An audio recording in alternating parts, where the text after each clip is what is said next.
Alright, gamers. In this episode, we're going to go back to Mutants and Masterminds and create another character. And today, Ghost Rider.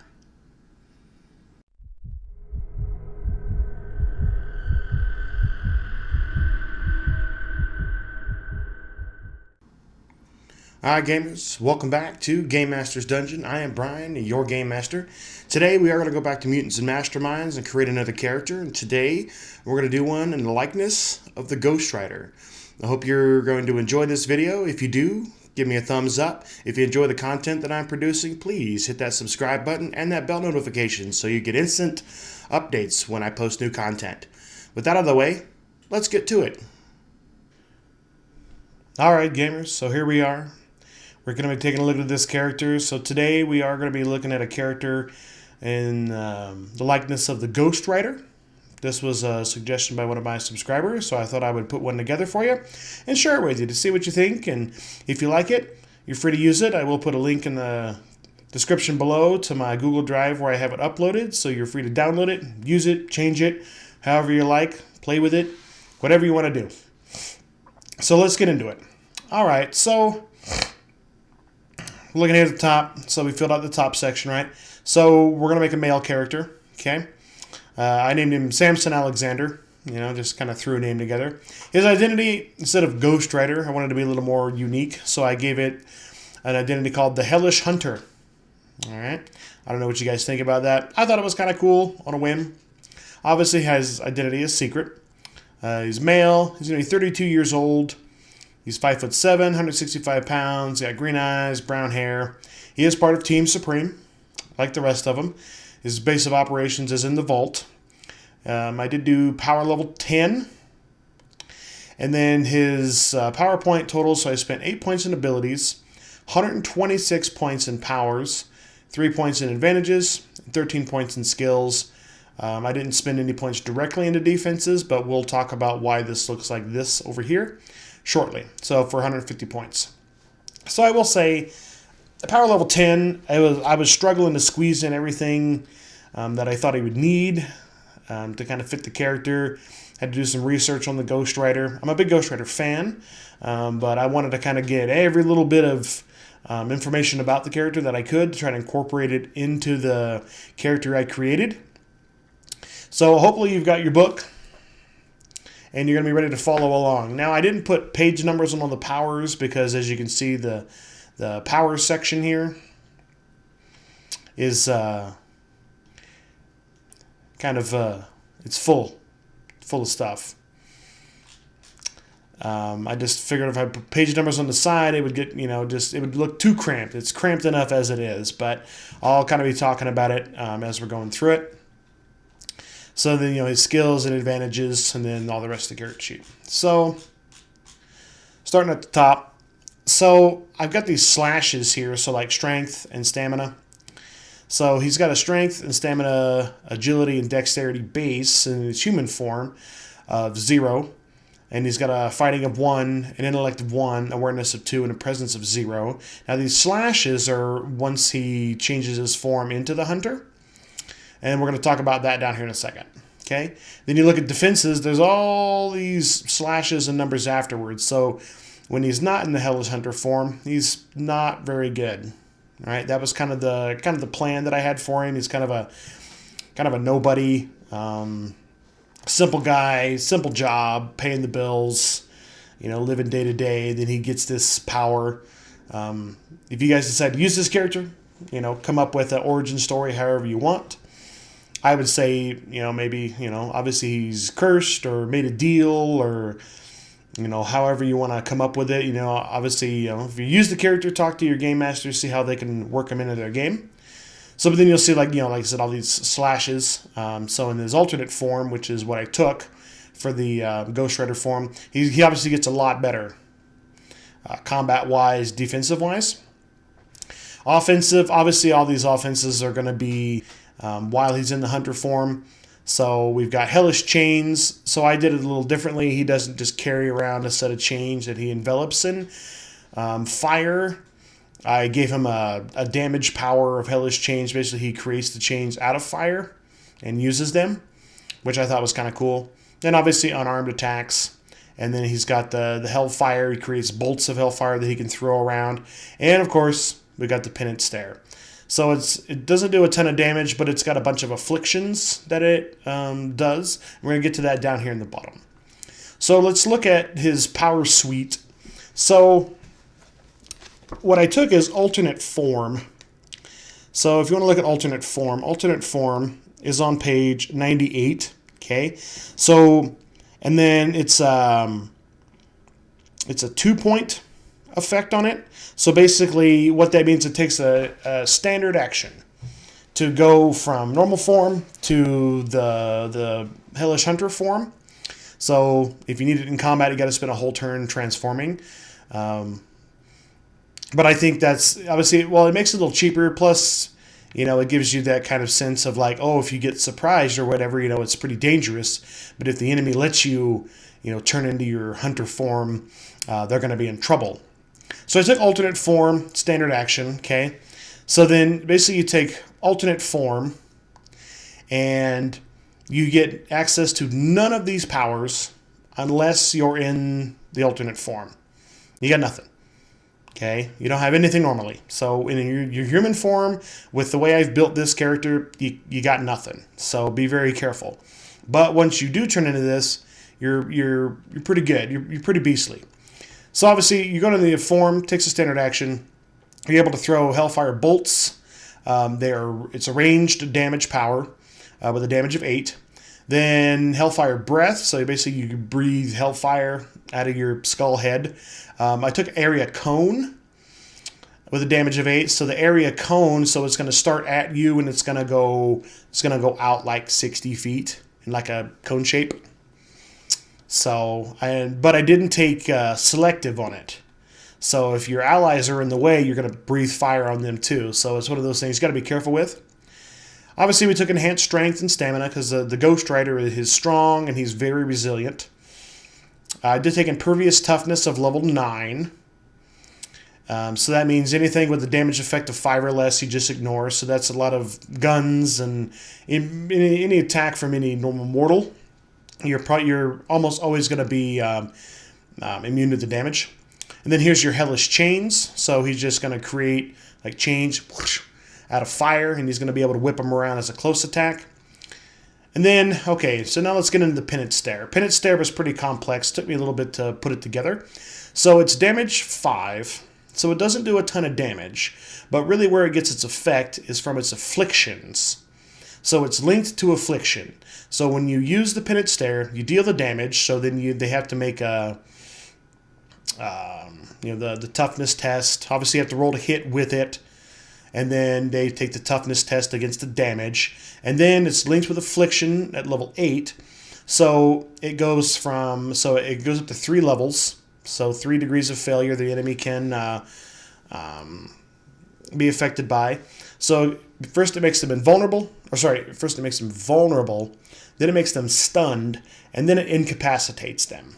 And I thought that was pretty good because you watch a lot of like even the Ghost Rider movie, a lot of the comics, like he can topple Galactus with the Pinnate Stab. So it goes from vulnerable, stunned, and incapacitated. I did take it as concentration. So once you hit with the power, right, they'll take the damage once.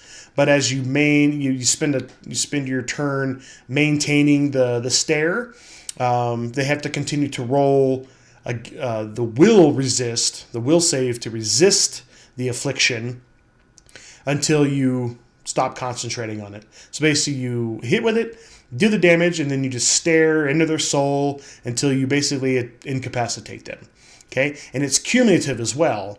So say the first turn they get 1 degree of failure, so they become vulnerable. Normally the second turn they would need to fail by 2 in order to upgrade that to stunned. But with cumulative, even if they only fail by 1 degree, it will compound and go to vulnerable, just like the Spider-Man video with the webbing, where it was cumulative. You hit them multiple times with it, and you can web them up without having to, hopefully they make the one big fail and get the whole thing. You can just stack it over several turns. And it's resisted by will. The affliction part. Obviously, it's going to be dodge against the Pinnate Stab. and the affliction is against will. Then you have immunity at 15 levels. So basically, 10 levels of that is life support, so you don't need to eat and drink and breathe, all that other stuff. And you're also immune to fire. Right? I would assume Ghost Rider is immune to fire.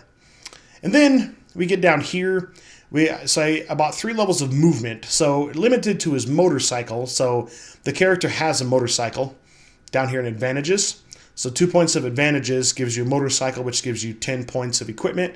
Motorcycle is 10 points of equipment to spend to purchase. So while you're riding the motorcycle, basically this is that when you get on it, it turns into the, the fire Harley and like it does in the comic books or in the movies. So obviously it's limited to the motorcycle. You have to be riding the motorcycle to get these effects. You can wall crawl at level 2. So basically while you're on the bike, you can climb up walls. And you can walk on water. So basically you can drive across water. Level 1 of that is if you stop, you'll sink. But if you just keep going, you can just go right across the top of the water. Okay. Then you also have speed of level 8, limited to your motorcycle. And that gives you, you can do 500 miles an hour on your motorcycle. I think that's fast enough. And then you get enhanced dodge, enhanced will save, enhanced parry, and enhanced fighting stat as well. So that's where you get all of these. So your enhanced dodge of 6 points. You go from 0 dodge to 6 on your save. Will, you go from a 2 because of your awareness to a +4, total of 6. Your parry goes from 1 to 9 because we have fighting 1 base. We get +4 from enhanced fighting, so 5 base. And then enhanced parry for another 4, so a 9 parry. Okay? And then obviously your fortitude and toughness saves are 8 because of your stamina. So now you'll see the stuff that I've got in brackets here. So you're like, wait a minute, Brian. Enhanced stamina it's 2 points per point, and at 8 points that should be 16. But why do you have 14? So alternate form, because it requires a standard action to activate, every effect that the alternate form has, you get to reduce the total points cost of each effect by 2. Okay, so normally stamina would be 16, but it's 14. Strength at 8 would be 16, but it's 14. Same with these up here. Damage of 8 with an extra is 2 points each. Normally 16, 14. Now you look down here. Movement of 3. Okay, it would normally be 3 points. Okay, it's 1 point per, but it's limited to your motorcycle. Wait, no, sorry. Movement is 2 points per rank. See, now I'm questioning myself. If you guys are following along with your book, if you go to page 120, yep, so movement is 2 points per rank, sorry. So at 3 would normally be 6 points, but it's limited to the motorcycle, which reduces it to 1 point per rank, so for 3 points. But then you subtract the total of the effects by 2 because of the alternate form, so it's 1 point for those effects. Now, speed is where it gets convoluted. Not really, but you got to do a little math, right? So speed is 1 point per rank. At 8 ranks would be 8 points. Okay, Brian, well then why is it 2? Well, so you're limited, so it reduces the cost by 1, which it's 0. I can just take unlimited for free. That's not really how it works. Think of it as a ratio. So speed is 1 point per 1 point of the ability. So 1 power point would equal 1 point of speed. Well, if we reduce the cost by 1, instead of going at 1 to 0, it actually, you skip 0 and you add to the end. So 1 point would be, so 1 power point would be 1 point of speed, but now it's 1 power point would be 2 levels of speed. Oh, excuse me. Because it reduces it technically to 0, but it doesn't go to 0. You add to the end. If the end ever would go to 0, you start going back up the second number. Okay, so 1 point now is 2 points of speed. So at 8 points or 8 levels of speed, it would be 4 power points, but you reduce the total cost of the effect by 2 points because of the alternate form standard action that we took. So it's only 2 power points for level 8 speed. Okay, then this right here goes back to just the regular formula here. Sorry, so dodge is defenses are 1 point per 1 point. So normally 6 points of dodge would be 6 power points, but since it's a separate effect, we reduce its total cost by 2. Same with will and parry, and then fighting as well is 2 power points per 1 point. So it would be normally 8, but then reduced the cost of the total effect by 2 for 6. Okay, so that is 126 points in powers. And I probably could have added some other stuff in there, but I just didn't have the points. Probably power level, 15 would have given me a ton of points to work with. I could have